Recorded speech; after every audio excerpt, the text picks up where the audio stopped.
What is up, football fans? I am Danny Austin. This is the Live from the 55 podcast. We're here at the Nation Network studios in beautiful Marteloup, Alberta, Calgary, Alberta. I normally say Calgary, Alberta. I can't just claim Alberta all to myself. People up in Edmonton wouldn't like that. Calgary, Alberta, Canada.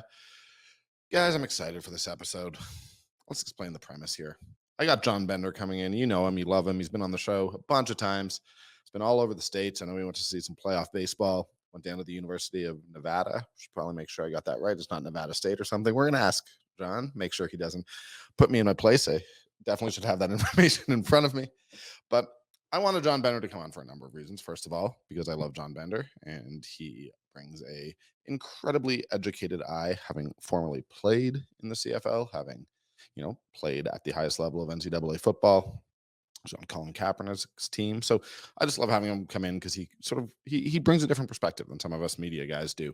And I think that's important. But also every year I get to this stage of the game, stage of the season. It's time for CFL end of season awards ballots. They start coming out, all-star ballots, and I have trouble picking the offensive line. The reality is I go to coaches, I ask other players, I canvass as many people as possible because the reality is when I'm watching Winnipeg play BC, when I'm watching Saskatchewan play Montreal, I try. It's not like I'm not making notes. I'm not seeing the work the O-line is doing on some level, but I don't really know what's happening with the offensive line as much as they do. And John Bender is a guy who played offensive line, knows the offensive line, and I want to get his perspective on that because I think it's important. I think that it's a position group that often we do get wrong. And sometimes I accuse everyone of getting it wrong, and I am wrong. But I want to know. I realistically, I cover the Calgary Stampeders. I'm not sure we're getting all stars on the O line from Calgary this year. I certainly don't think at the tackle positions, and I'm not sure about the interior. I don't think that it's been the dominant group that it was last year, but we'll see. Maybe John Bender's got a different opinion. What I want a little bit here, not just to talk O-line, we're going to talk about the entire CFL. There's so much to talk about, and I want to talk about all of it. I'm lucky to have a friend in John, but I do want to do a little bit of O-line talk. Let's talk offensive line, guys. I don't know. Tell me, is Stanley Bryant still the best left tackle in the league? Could be. Those Argos look pretty good. They're not allowing many sacks.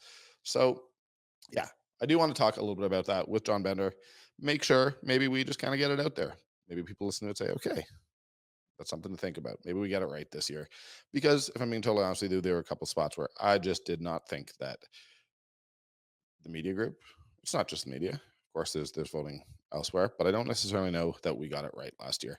And I look at sacks allowed. The Argos are 15. That's half as many sacks allowed as any team in the CFL. It's pretty good.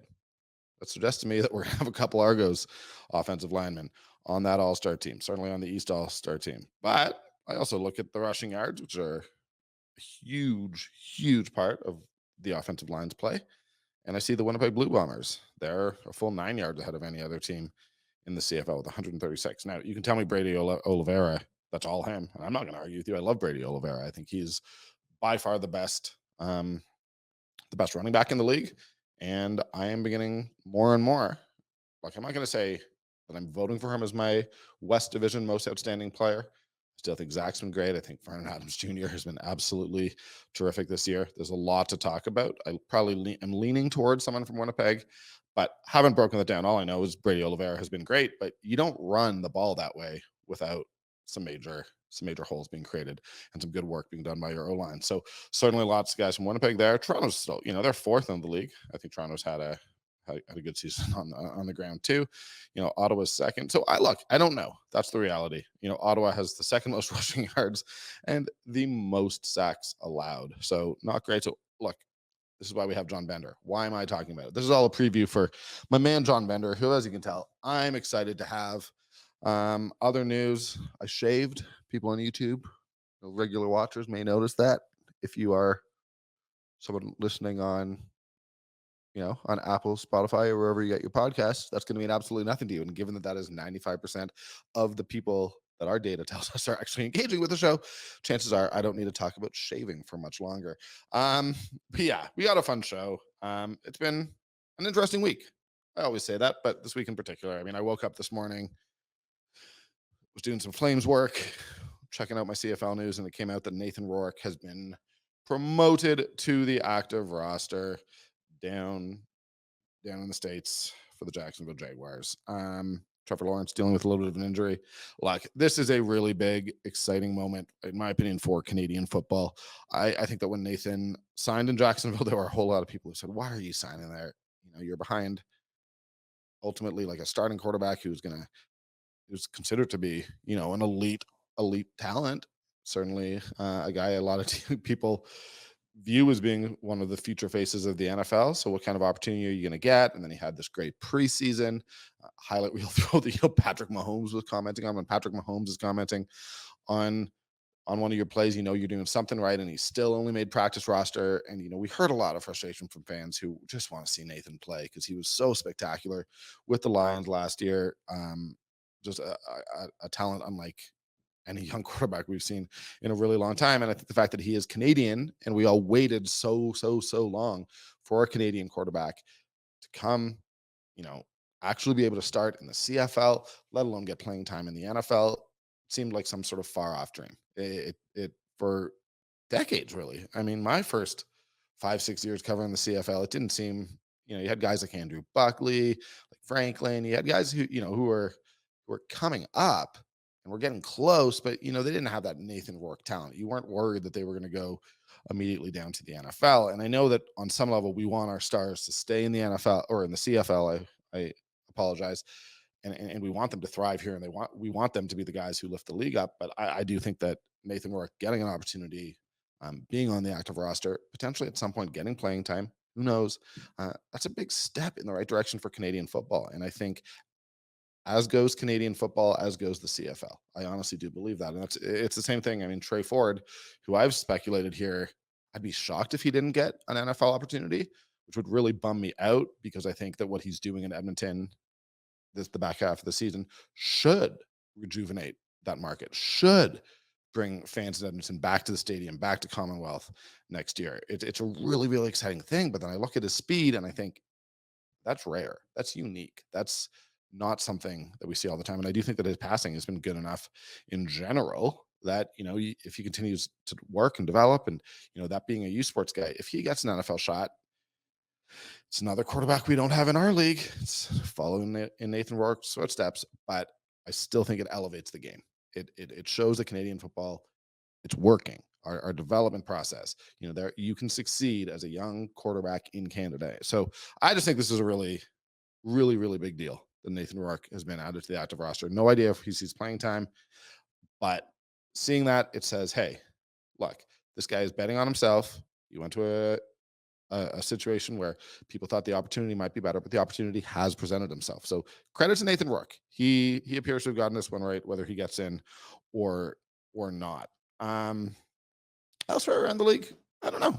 Been a bit of a weird week. Looking at the games, I mean, we've got the Stamps and Lions on Friday night. This is a game I've said from the start, like when I looked at the schedule, sort of after the Stampeders dropped that Labor Day replay, right? Labor Day rematch. People don't like when I say Labor Day replay. Someone said that along the way, and I stuck with me. I don't know what to tell you.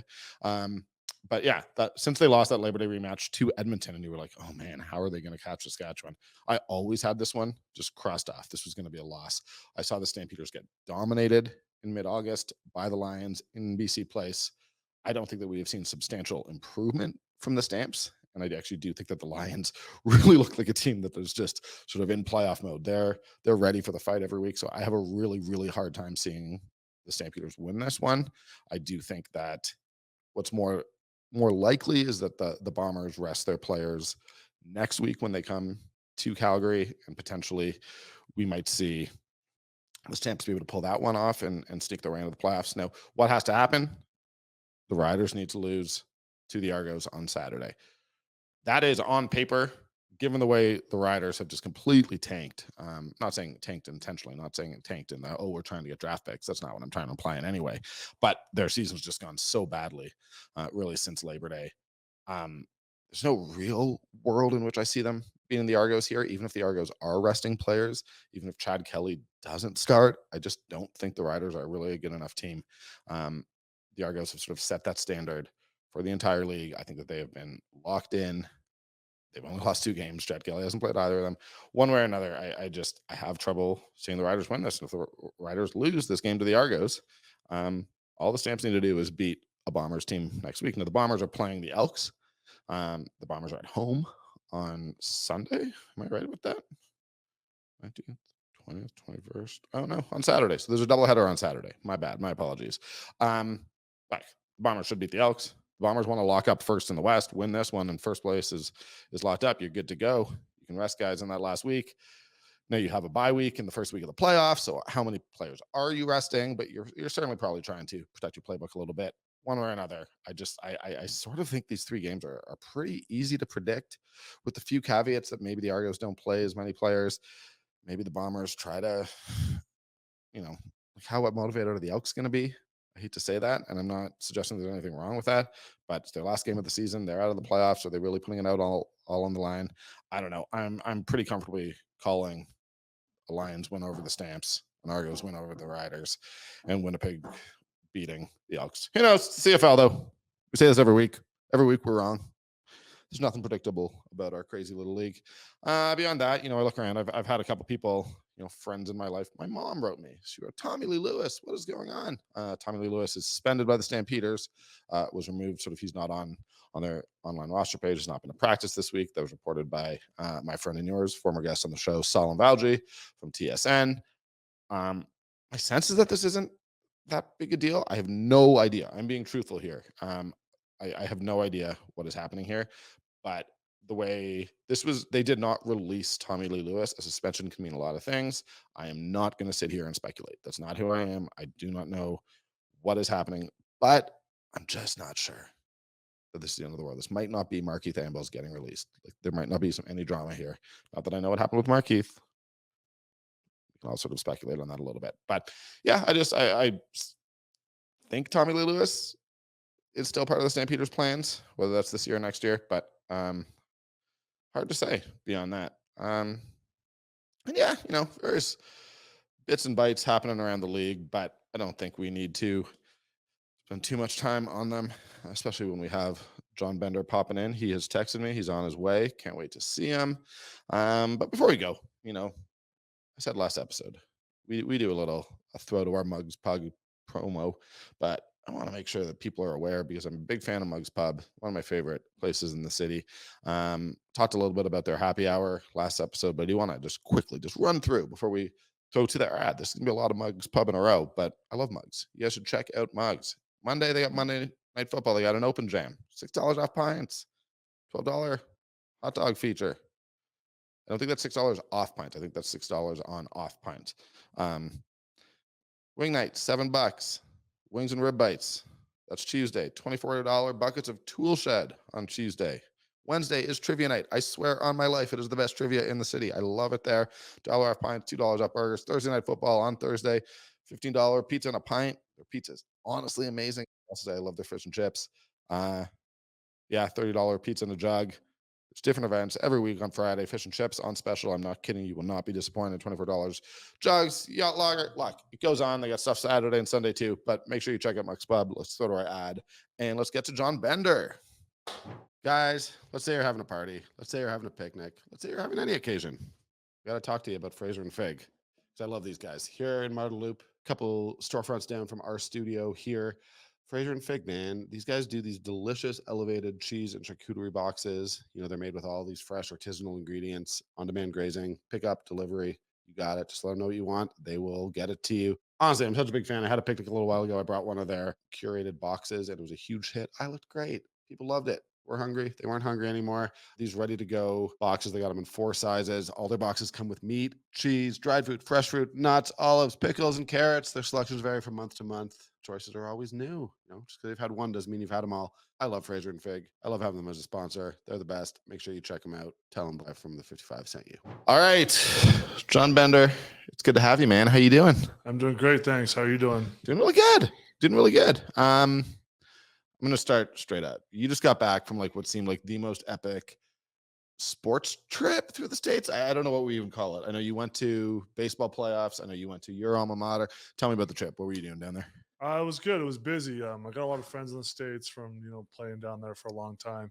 and from my connections that I've had in Calgary and from playing the CFL and everything else. So anytime I do a big trip like that, I usually reach out to a few different places and a few different people and say, hey, I'm just trying to line up a few things. So I did 5 nights in Nashville to start the trip. I have a good buddy down there. Stayed with him for a while, him and his wife. And one of my buddies from up here came with us. So that was fun. Never done Nashville before. So it was Amazing city, isn't it? great to check all that out. And there's lots to do there. Really exciting. And then I didn't realize how close, Broadway was to the Titans game after either. It's right there. Right there. Yeah. You walk out, it's like a 10-minute walk, and there's 70,000 people pouring onto Broadway at 3 p.m. on a Sunday. So that was really interesting, really exciting, really fun. And then I had to go to a Vanderbilt game while I was there too. Just wanted to check out their stadium, their facilities, things like that. Cool. It was fun to see an SEC school and everything as well, but they had a lot of work to do in that stadium there. So Do they? yeah, well, in the middle of the stadium, if you guys want to look up pictures, quite literally, the scoreboard is being hung up with like a tractor, and there's literally like caterpillars and stuff like just sitting in the zone there Wow. because they're obviously bowling in the stadium, so they got a lot of work to do there. But football's got to go on, so it's been busy. Yeah. I've said this. The only college football game that I've been to is at Oregon, which obviously with Phil Knight money. I actually don't know if it's Phil Knight money, but I'm pretty sure it's Phil Knight. It's like one of the nicest stadiums, like NFL, college, whatever. So I have this very like rose-colored glasses view of what all the stadiums are, and you forget that they're not all like that. Yeah, for sure. I've been to, I think I did a count when I was on my trip when I was bored one day, and I think I got to 22 NCAA stadiums so far. Wow. So there's 130. Obviously, I don't think I'll get to all of them, but it's been cool to check out a lot of them throughout the years. What's the nicest that you've been to? Oh, probably at Nebraska, at Notre Dame. Those two stadiums hold 85,000, and there's they're busy. There's lots there. Nice. I know you went to the Twins Jays game as well. Yeah. And then you finished off at your alma mater. What was that like? It was awesome to get back. Yes, I just had a gap there. I knew that I wanted to get back to Reno at some point the next week, and in between Nashville and there, I was waiting to see what the Blue Jays did. So I went up to Minneapolis there for a few days, watched the Jays games. Those didn't go as well as I would have hoped, but it was fun. It was a cool city to get to. And then I went back to my alma mater there in Reno, Nevada. And just haven't been back a lot. You just get busy with life and everything going on. Graduated in 2010, and I had figured out that I'd only been back for about 5 or 6 days since I graduated. So, since I moved up here to play for the Stampeders in May of 2011, I just hadn't been back a lot. So I spent 9 days there. So that was great. I got a rental vehicle and just, drove around to go visit all my friends. I'm amazed at how many people still live in Reno, and how many, I'm driving around seeing billboards of old teammates or old classmates. And, a lot of the people I went to school with seem to like, they're running that city, and tons of real estate development. It's been a busy place. Cool. Do you still get the red carpet treatment? Because that 2010 team you were on, right, is sort of legendary, like one of the great rushing teams in NCAA history, if not the great, right? Right. So the first thing you should know about Reno is they don't do red. They do. So when you play Nevada, our colors were blue and silver, and our biggest rival there with UNLV was red. So they play for the Battle for the Fremont Cannon every year. It's a big trophy. I think it's worth $80,000 or something. It's an actual cannon. It fires. So it's actually really unique because when whichever team has it, they use it as their touchdown celebration. So Nevada, when the whole time I was there, every time we scored a touchdown, that cannon went off, and it was which means really you never exciting. Lost that game. What's that? Which means you never lost. Yeah, that we game. never lost that game when I was there. That's right. But then going back to Nevada this time, they didn't have their cannon was red, and they were playing UNLV, and UNLV did end up winning. But to see Nevada score touchdowns and be like, there's no cannon. So it's kind of like a constant reminder that you got to beat your rival to have great things for the program. And going back and seeing the facilities are similar. When I was there, they've been updated quite a bit, but a lot of my former teammates and our names are all over the place, and graphics are all over the place, and all the two running backs I played with, and of course Colin Kaepernick, are all there's a big wall monument of them showing all their career rushing yards. So that was really cool to see. Wasn't a ton of things for the offensive line there besides Joe Batonio, who did donate a lot of money to the weight room, and then his graphics are all over in there. Of course. Yeah. Well, I will say that at the very least from 2020, there is an article by Chris Murray from Nevada Sportsnet talking about how you were the sandpaper man of Nevada's historic 2010 team. So you Right. did have a impact there. Yeah, so I mean, they always looked at me as a bit of the guy that kind of got dragged everybody into it. And when I was in Nevada, I actually did a 30-minute sit down interview like this with Chris Murray, and Awesome. you know, they're always excited to have you back. But yeah, when I came back in 2014, I was at Cody Fajardo's senior day. They had me flip the coin, they had me come out of timeout and wave and do all those things. So that was really exciting. But yeah, did not too much this time, but there was a lot of alumni in town, and I mean, that's a program that just needs a win as much as they can. So the tailgate that you went to looked amazing. I obviously follow you on Instagram, and I was like, I mean, I think that we do tailgating in Calgary in particular. Like, I do think it's the best in the CFL. right. Fans in other markets sometimes hate when I say that, but I believe that. But then you look at some of those American tailgates, and you sort of feel like people's whole years are built around it on some level. Yeah, absolutely. To just go to the alumni tailgate that they had there in Nevada, they had about 15 tri-tips roasting there, and everybody's if you're a former player, you're an alumni, you're allowed to come. There's an area there, and I'm sure a lot of connections are made, business deals are done there, and you're only allowed in that area if you're with an alumni or are an alumni. So that was really interesting and fun to pop in there and say hi to a lot of guys that have played over the years. And like I said, there's a ton of guys that moved to Nevada and started their business careers or whatever their careers are after that, and they're guys that have been there and really helped build the program and build the city. It's amazing. So I mean, I want to talk to you about a lot of things. That is, you are not only here to talk about offensive lines, but I sort of said this in my introduction. Part of the reason, like, I find it as a media member, because we have, we have a significant influence on where all-star voting goes, where we're obviously end of season awards, but I think it's more pronounced in all-star that when it comes to voting for the offensive line, I honestly think that a lot of us in the FRC who vote don't necessarily, I'm not going to say know what we're talking about, but I think that the votes have gone wrong a number of years. So rather than sort of debating that, I want to ask, what do you think we should be looking for when it comes to the end of the year? Because you watch so many CFL games. All of us watch so many CFL games during the season. For those of us who haven't played, our eyes aren't always immediately drawn. So I can look at who's allowed the least sacks. I can look at rushing yards. But what would you be recommending that we look at? I guess would be my starting question. So, I mean, first and foremost, I mean, the way that I view football is everything kind of starts and ends up front, and that's on the offensive line and defensive line, and whoever wins those battle often wins the football game. And I know that a casual fan, they're often just watching, who has the football, who's carrying the football, where's the football going. Well, I'm, kind of reading the play kind of in advance. It's kind of like a chess game, right? You're looking at the offensive line and you're saying, you know what? It's, 3rd and 3. They need a first down here. Where are they going? Mhm. And they're running to the right side behind, a guy like Josh Hardrick and having a big season there in Winnipeg. Yeah, maybe that's an opportunity for them to look at those things. Maybe they're running behind Stanley Bryant on the left side. Maybe we're looking at big play receiver. Maybe we're doing things like that. So I'm looking at when it's time, who are they leaning towards? Who is the team, leaning towards? And when you look at these great teams that have done well, I mean, there's 3 great teams in the CFL right now, I believe, between Winnipeg, Toronto, and BC, who have really, shown that they'll probably be 12-6 teams. Sort of, you don't have Montreal there just yet? Not yet. I mean, Okay. they're close. They're Yeah. getting there, but I mean, there's a good chance Winnipeg, BC, and Toronto will all win 12+ games. Yep. And I think that's elite play in the CFL, and I think that's great. So when I look at those offensive lines, I'm saying, when they need to run the football, when they need a pass play, where are they leaning on? And, it seems like, they can run the football whenever they need to. They can, pass whenever they need to. So when you look at the goal line, when you look at those things and you say, hey, you know what? There's a reason they're running to the left. There's a reason they're running to the right. It's because they think they might have mismatches in the offensive line that they can try to exploit. And, I think a great guy that's played for a long time is Stanley Bryant. I know he's getting later on in his career, but I expected a big drop off from Stanley Bryant this year. To be honest, I thought last year, where like he still was one of the elite. I'm not saying that he was not great last year, but I thought a little bit. I was like, okay, well, we're beginning to see the regression. And early in the year, maybe there were a couple games, but I think Stanley Bryant's been excellent this year. Yeah, I think he's been good too. I think that we're all kind of waiting for him to fall off. I mean, he used to play with me, so he's old.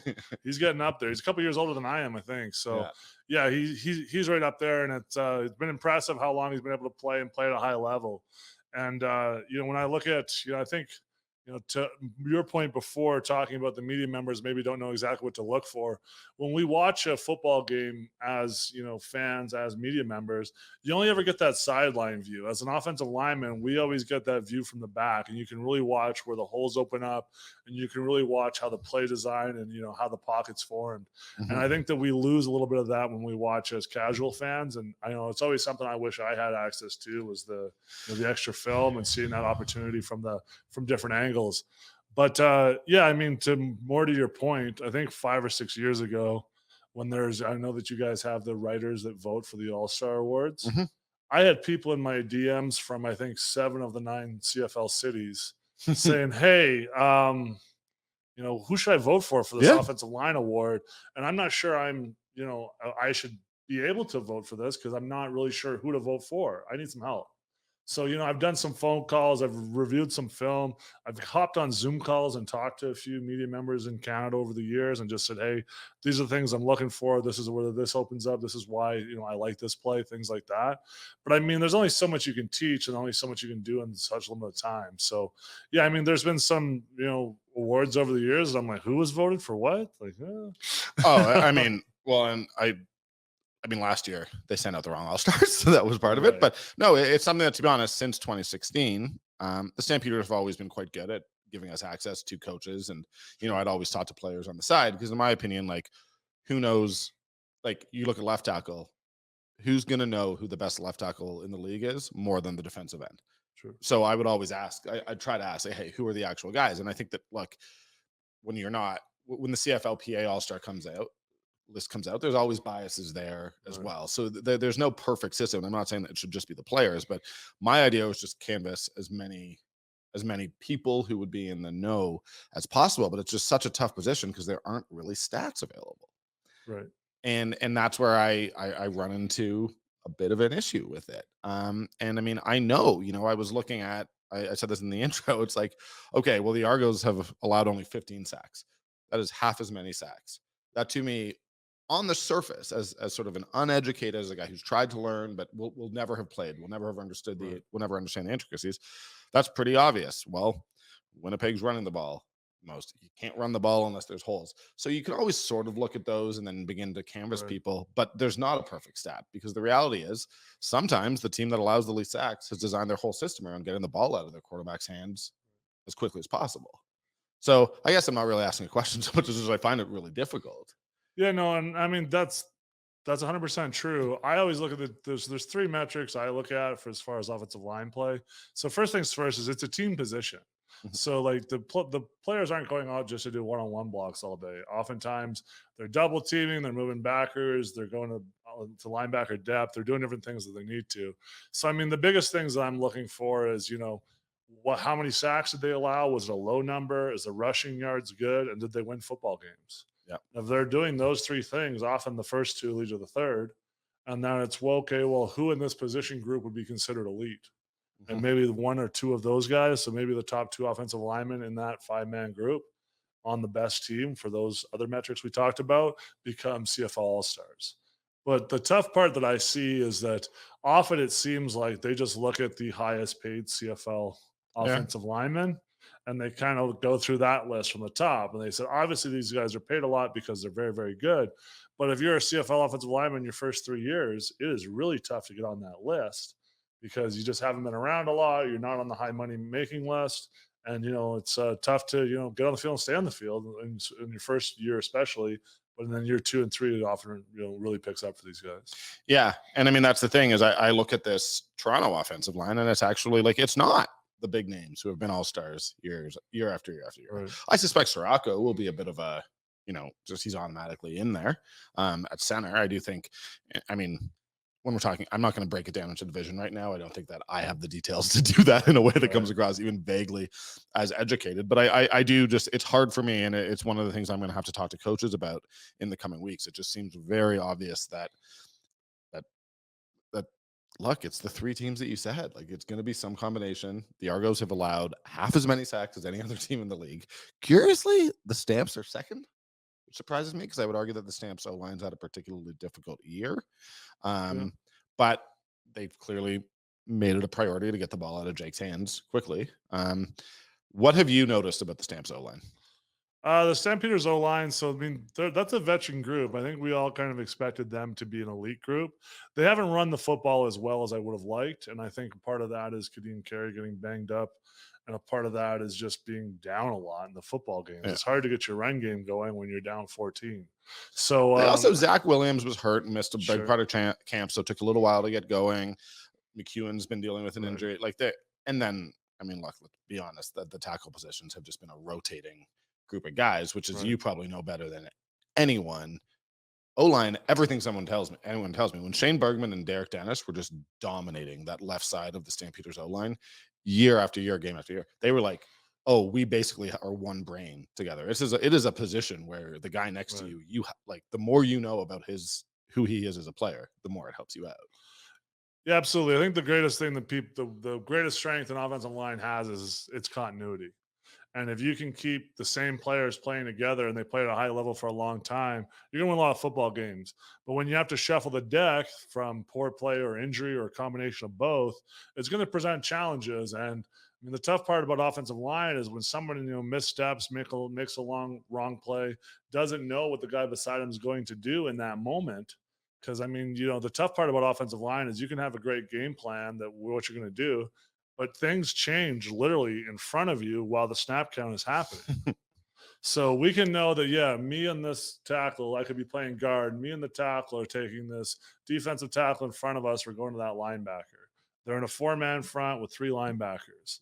Well, in the cadence, they could shift to a 3-man front with a stand-up backer on the side, and then all of our rules change on what we're going to do. And you don't have time to be like, hey buddy, I'm There's no, yeah. And oh, by the way, if you're in an away game, you might as well have a lawnmowers beside you or in the huddle because it's 80 decibels or 100 decibels going off.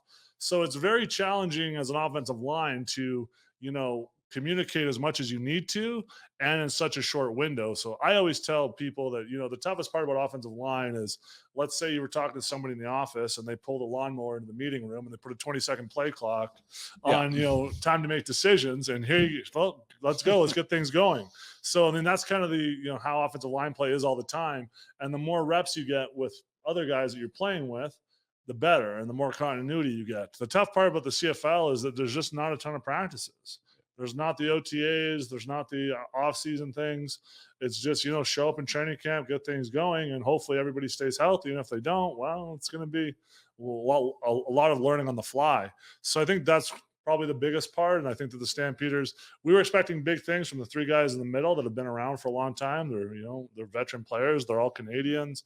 They've all done a great job. And I don't think they've been bad necessarily. Right. Like I've been careful to say that, and I don't want to beat up on these rookie left and right tackles who have come in. Sure.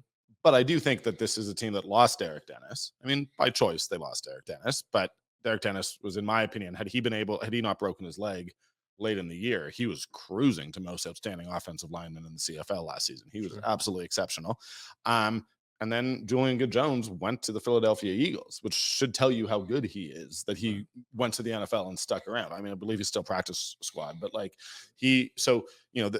it was inevitable that there would be a little bit of drop off, and then there have been injuries one after the other. So I have full sympathy. I think Bryce Bell is back this week, but I've full sympathy. I am not trying to bash them on any level. Sure. But I do think that those 2 tackle positions have more been the concern. Let's say that. Yeah, I mean, they just haven't been the strength that they usually are. Yeah. When you look at the great teams that the Stampeders have had that have won Grey Cups, that offensive line is dominant. Like, oh man, Dan Federkyle? Sure, they're great. Dan Federkyle, John Gott, Stanley Bryant, going back further, there's lots of great guys that I've played with over the years. And there always was that depth that was sitting there that was, ready to go. When I was playing on the team in 2011, the backups included like Spencer Wilson, who played for 6 years, John Gott, who played for 7 years, J. Michael Dean, who played for 8 or 9 years. And these guys were sitting in the backups just waiting for their opportunity. Yeah. I don't think the Stampeders have that depth that they had. And I think part of that is, the sit-out season in 2020. They weren't able to, get the usual depth that they have. And I think that we're kind of seeing that now that, they lost 2 of their tackles. And now they're like, well, we don't have a ton of depth at that position.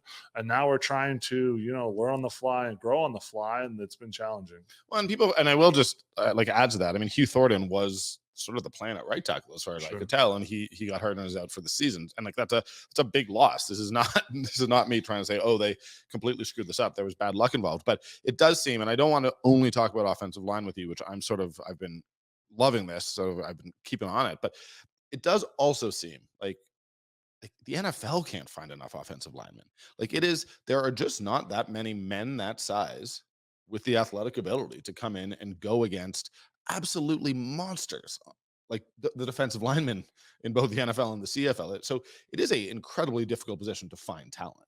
Yeah, I agree. I mean, I think that you got. There's only so many guys out there that are 6'4" plus and 300 pounds plus and really athletic. And I think that what we've seen over the years is that just the way that they construct rosters, it seems like they're getting more and more defensive linemen into the Mhm. into the they got more and more that are in rotation. So now as a offensive lineman, one of the greatest things, one of the biggest things I hated when I played offensive line is, like I mentioned, playing at Nebraska, at wherever, it'd be the 13th play in the drive, and all of a sudden this new guy comes in. And who's this? Yeah, you're and, exhausted. and He I'm is- I'm tired. Like it's 90 degrees out. It's 90% humidity. I'm 13 plays into a drive, and this new guy rolls in, and you're like, what's going on? And I think yeah. when the CFL, a lot of the stuff like that happens as well as an offensive line. And I mean, what the teams need to do, I think, a bit more is really wear down these D lines with the run game. And I think that you'll have a lot more success in the pass game later on because those offensive linemen are bigger. Oftentimes the guys in the pros are 320. Oftentimes the D linemen are under 275 as in CFL, especially on the end positions. And if you can rough those guys up a little bit later on in the game, it gets easier. Mhm. But if you're having a hard time running the football and getting things going, you're gonna have a long day Yeah, because no you're gonna kidding. get into a lot of second and I long mean, and a lot of rotation, and you just not a great fit. I'm nearly 40 and don't have the athleticism or strength of an offensive. So it all seems like one play in my I'm gonna just be in physio for 3 months. So no, I think it's incredible. Okay. And so thank you for explaining that because to be honest, like I did. And this is something when you and I first met, you had sort of said to me, like, you know, you'd love it if you saw myself and my media colleagues like talk Yeah. more about O-line. So I really wanted to do it. Yeah. And Derek's come on and talked a little bit about it Yeah. as well. But I do think it's so important and it's so hard because again, without stats to back stuff up, Right. you sort of feel like you're just going, everything's anecdotal. I wasn't trying to pick on you. I say that to No, every, oh no. I appreciate yeah, it. I say that to every media member I meet. More Yeah, offensive line chat, or when they say something about the offensive line, I'm say, "Hey, great article. Keep this up." you do. Things like that. You're far more encouraging, and you always have been, and you've helped me out in a huge way. And to be honest, so have all the O line because I like quite famously. This is a number of years back. A quarterback who was not Bo was in and was getting sacked again and again and again. And I wrote a story criticizing the O line, and the Stamps O line was not particularly happy with me. But one of them pulled me aside and was like, he's very early in his career and doesn't know how to move around the pocket. And what they said was like what Bo was better at than anybody was reading where the pressure was coming from and moving away and using the O line used him and he used the Right. O line. And Bo was this like supposedly not mobile quarterback, but understood the pocket, understood where to move, and understood how to like find his receivers in those situations. And that actually this quarterback was just basically a sitting duck and it was impossible. So, Right. I just think that it's so complex and it's why stuff like sacks allowed, I don't think is a perfect stat entirely. Right. And yeah, I mean, I would 100% agree. There's times in a football game where they're going to rush 6 or 7. You got 5 offensive linemen. We always say, that guy might be the running backs. Quarterback's hot off this guy, Yeah. and you try to make sure he's the outside guy. And and the quarterback's got to figure it out because we don't have enough guys to block him. So you got to get away from that guy. And Yeah. good luck. And if it doesn't work out, well, if you sit in the pocket too long, you're going to get hit. But if you see a guy over there, maybe you start drifting a little bit to the left before you throw. It's Things still like that. it's still like for as good as the Bombers O line is, and now we're just going to transition. Like it's what I love about Zach Caleros is like I actually like. Don't get me wrong, I love seeing him sitting in the pocket and just firing darts. But there's nothing I love more than when the pocket collapses and he has to roll out. It's the most exciting play in the CFL in my opinion. When he's rolling out, his receivers are going downfield, and you just know he's going to launch it Sure. 35 yards over the top. And I think he's been the best for the last 4 or 5 years. 4 years in the CFL at that. Right. Do the Bombers beat the Lions? They are they're hosting the West Division Final at home, pretty much guaranteed at this point. They're going to beat Edmonton this week, lock it up. Does that like how much of an advantage is playing at home in Winnipeg in mid-November? I mean, I think it's a huge advantage. I think that that's a team that's constructed to play playoff football. I mean, we can talk about throwing the football around 40 times a game all we want, but the reality is when it's November, it could be -10, it could be a foot of snow. And then you got Brady Oliveira. Yeah, and then you got to run the football probably 30 times that game, and you got a big Canadian running back there and Brady Oliveira. You got a big offensive line. And, I think that you have to have a team that's built for the playoffs too. And I think that that's one of the things the Blue Bombers have done such a great job of over the years, whether it was Andrew Harris, Brady Oliveira, or, just the offensive line, what they're able to do. And then Zach Collaros, he'll pick his spots when he needs to. But if there's, that team does a great job running the football, does a great job playing defense with, their two big DNs there, Willie Jefferson and Jacqueline Jeffcoat. And they become a really big, problem for teams to handle, because of how well they beat you up on both sides of the line of scrimmage. And I mean, that's why Winnipeg has been such a juggernaut in the CFL since they came here in Calgary in 2019 and they beat the Stampeders in the playoffs. And since that moment, it's been hold on and watch out. Do you think Brady Oliveira is the West Division MOP? Because I think it's between him. Right up there. I think it's between him and Zach. And I for me, I have Vernon very close. But I do think that at this point, that game between the two of them in BC with Winnipeg winning away from home, biggest game of the year, for me, pushed it towards I'm probably picking someone out of Winnipeg. I think Vernon's been amazing. And it shouldn't just be wins and losses, but it also sort of has to be. And I just think what Oliveira has done, I mean. Oh, he's been amazing. He's had a great year. I'm always interested when they have these MOP conversations. It always seems like it might as well be called the best offensive player, because Matthew Betts has had a monster year out there in BC as well. He's got a ton of sacks, and he's really made a difference there as well. But, I've been really impressed with Brady Oliveira, obviously, and really impressed with Zach Collaros.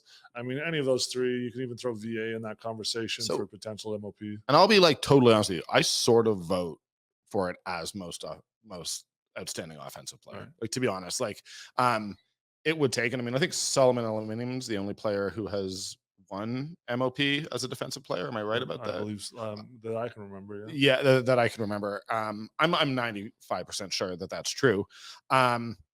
You would just, I mean, Matthew Betts has 17 sacks. He's had an outstanding season, so it's not like he doesn't deserve consideration. But I always a little bit lean towards but it's not fair. Like, those aren't the rules. I shouldn't be making up my own criteria, and I recognize that. But the tough part of all this is there is a defensive player award. That's what I mean, right? Like, they have their own award. Totally. So, I mean, when you look at the most outstanding player, I agree. I mean, most people lean towards offense unless there's just such an exceptional year. Similar to baseball, how, the baseball, there could be a pitcher that wins MVP.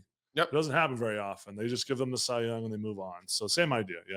Yeah. I mean, I have Betts quite clearly as defensive player, and I mean, that's the thing with Canadian, then it becomes him and Oliveira again, right? So I actually don't know, but he probably, I mean, he's definitely, you're right, he deserves consideration. But no, I will tell you that I probably will not vote for him for most outstanding player. This may get me in trouble. I don't know how many people listen to the podcast, but there might be a couple people who are mad at me for just kind of making up my own rules and going with it. But I do. I mean, ultimately, and there has been considerable amount of debate about this. Am I wrong that Chad Kelly sort of has to be league MOP? He's had a tremendous season on the best team. He's the best player on the best team right now. I think you have to give it to him. I agree. Yeah, I don't. And I do think I've said this a number of times on the podcast, but I get that he doesn't have the passing yards that sort of a Vernon does. But he hasn't needed to. Scored plenty of touchdowns, won a lot of football games. Yeah, the point of this game is to win. It's not to put up big numbers. Right. And I just think Chad, when he's had to, has been amazing. And the fact that there are only 2 losses, or a game he didn't start, and then a game where he went out at the end of the first quarter, tells you a lot about how good this guy is. For sure. I mean, he's a guy that, he got his opportunity to play in the Grey Cup last year, and this has been Chad Kelly time since. And he's done a great job and played at a high level. And, they could be one of the best CFL teams of all time if they went out here. So, there could be a team that ends up with 16 wins. So, I mean, historic season, done a great job. I mean, he should be, very popular in Toronto, and hopefully he is here as we go through the playoffs. I wrote an article today about how him and Calgary Flames defenseman Dennis Gilbert have known each other since they were very young. I have one more question because I have you here. Sure. Do you think the Stamps are going to make the playoffs? They have BC this weekend. I think they're going to lose that game, but then I honestly think that the Bombers are going to rest a bunch of guys and close down their playbook for that final game of the season. Yeah, so I mean, BC. This is BC's last game because they do have a bye next week, and I mean, they're not really playing for anything. If the obviously the time of the games makes things a little bit different, but they would assume that Winnipeg's going to win against Edmonton. You have to assume Yeah, that. you would assume that. So I mean, based on that information, BC might not play all their guys either. And I mean, when VA has been beat up a little bit back and forth this year, maybe they sit him. Maybe they have some different players on offense. But I mean, the Stampeders, they need to take care of business. They've been blessed that they're in this position. Yep. And hilariously enough, if they win and Sask loses, they get to rest next week against Winnipeg also. So we could have all the backups playing, and the Stampeders could be a 6-win team going into the playoffs, able to rest because they've already locked up their spot. So I think this is more of a function of how bad Saskatchewan has been since Labor Day. Man, And I hate beating up on them. I'm not yeah, trying to. hey, might as well hop on. But I mean, they haven't won since Labor Day. They've played very poorly. It's similar to last year, and I mean that's a tough place to be. And now the Stampeders, despite losing a lot of close games, losing a couple in overtime, they still have an opportunity to put their mark on the season, and hopefully they can get in the playoffs here. And then who knows? I mean, I've been a Stampeders fan long enough that I've seen a 15-win Stampeders team lose to an under 500 team in the Grey Cup. Yep. So I know anything can happen. I know that there can be bad weather. There can be lots of different things that play into it. And who knows? They get an opportunity to play in the playoffs. Maybe they can make some noise. I mean, yeah, the Stampeders were 8 wins, an 8-win team when they won in 2001. The last thing that I will just say is I need at some point someone like smarter than me needs to do a forensic analysis of how the Saskatchewan Roughriders went from beating BC and then beating Winnipeg in back-to-back games, end of Blowing August, them out. Like they beat them handily. and then all of a sudden, it's just gone. There's just nothing there. So I think it's fascinating. I'm getting a coach from around the league because I had you on, and I was like, I'm going to talk about O-line, and this coach was wanting to give me his thoughts on who should probably be offensive line. He said Ryan Hunter, DeJohn Allen, and Darius Siracco from the Argos, Drew Desjardins from Ottawa. This is the East, presumably, and then I don't know the name of the Montreal left tackle, and he's doing this very quickly, and he's like, the left tackle. So we're not going to say who the coach is. Dude, I've kept you here for 33 minutes, which is, me completely abusing your kindness. No, so I super appreciate you coming on. This is fascinating. I hope people enjoy it because we don't talk about offensive line enough. So now is the time to do it. Anything you want to plug? No, I think that was good. Thanks a lot. I appreciate you having me on. Thanks, buddy. Guys, what are you doing tonight? I don't know what you're doing tonight. You're probably looking for something. Guys, you got to go check out Mug's Pub. This is probably my favorite pub in the city, 1330 15th Avenue Southwest, right in the Beltline. Honestly, they do it all. I, for years, played trivia on Wednesday nights at Mug's. It's the best trivia night in the city.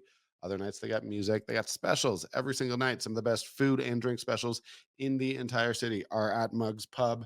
You want wine, you want beer, you want cocktails. They got it all. Big fan of their fish and chips. They got some amazing pizza. You want to watch the game? They got TV screens. You want to just have a drink with friends? Perfect spot to do it. You want to have some food? As I said, it's delicious. Mug's Pub. We love having them as a sponsor. We love having them just down the road from us here at our studios. Check out Mug's Pub. They're the best. All right. Thank you to John Bender. We just took a little break. We just hung out. We just gossiped a little bit off camera. And now we're going to wrap up the show. I am super, super appreciative of John for stopping by and giving us that perspective. I hope you guys enjoy that. I think it's important that we talk not just about the quarterbacks. This is something that I am somewhat critical of fans and other media about, of putting too much focus on certain sort of glamorous positions. And here we are. We're this time of the year. And guess what, guys? I just got an email from Lucas Barrett. We're literally like, it's 4:27. I am looking at my phone to tell you 4:16, the Calgary Team Awards. We're getting the emails. It is awards season. It is time to start debating this stuff. You guys know where I stand on Chad Kelly. You know where I stand on Brady Oliveira. You know where I stand on a lot of my voting. But I do think that the offensive line is always where I fall short.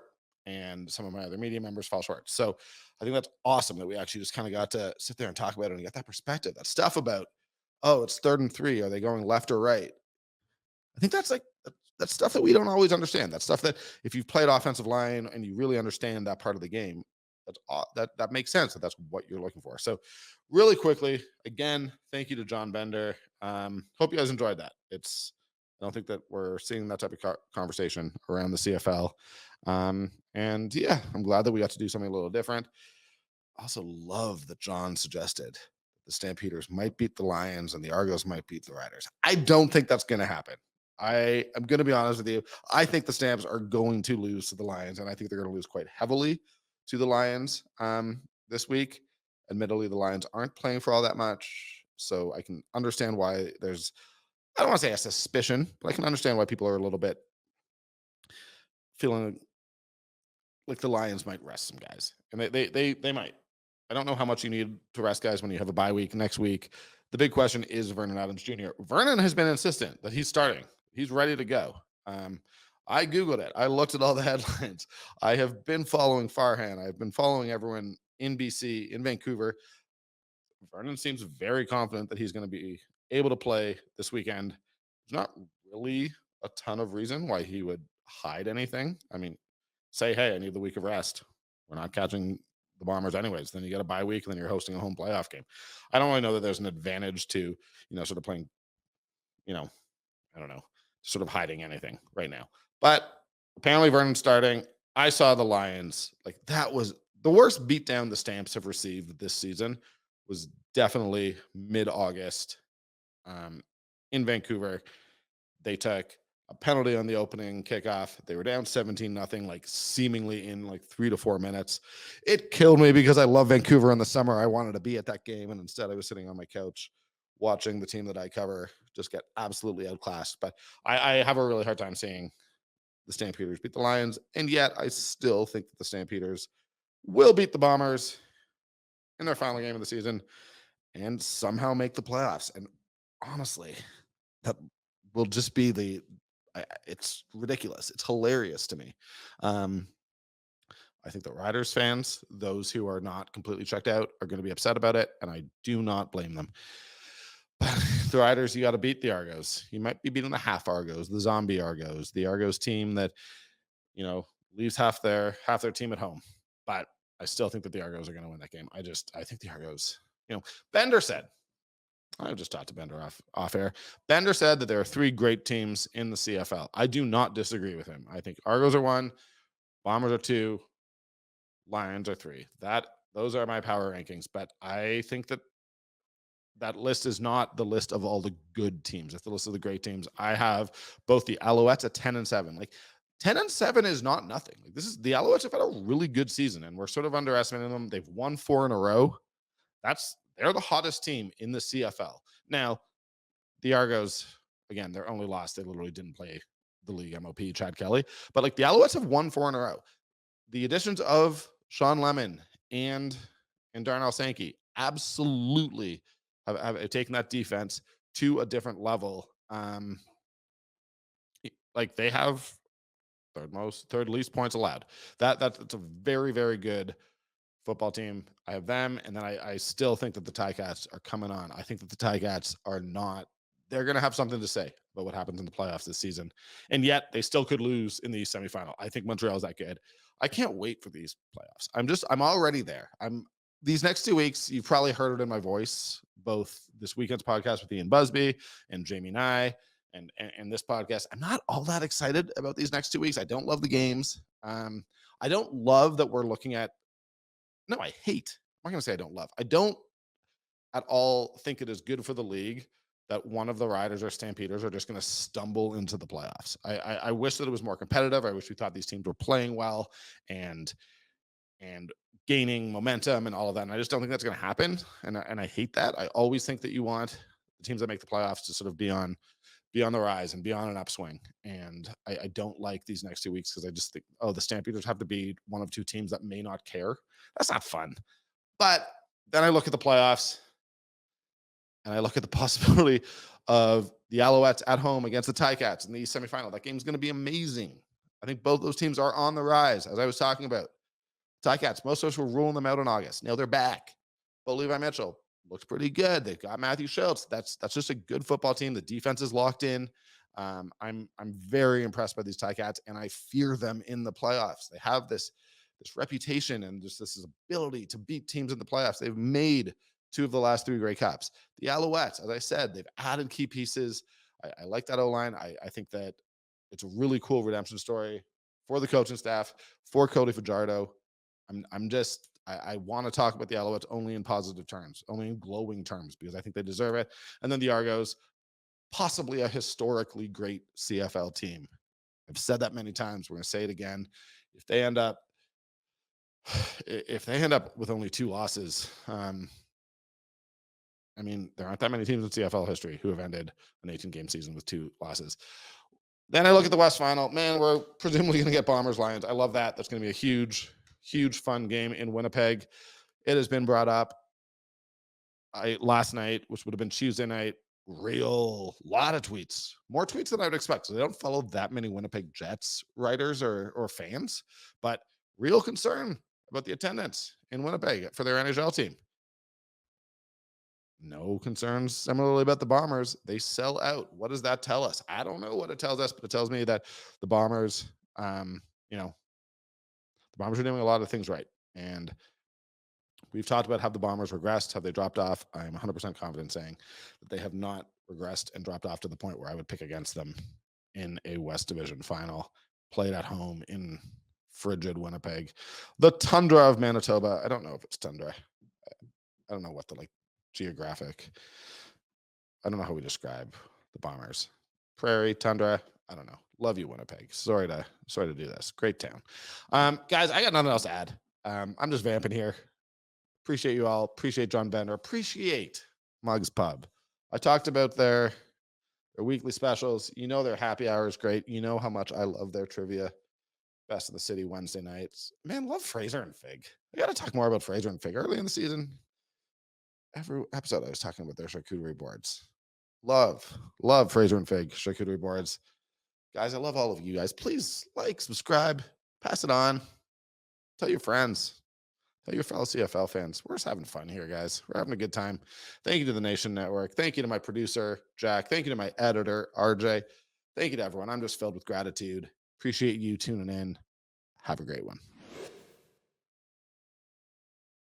Hey guys, thanks for watching. Be sure to check out more of our content right here on the Flames Nation YouTube page. We had a bunch of great long form interviews. You can check out some videos we've done as well outside of the studio. And of course, if you want more writing or merchandise stuff, flamesnation.ca or nationgear.ca. Appreciate you watching.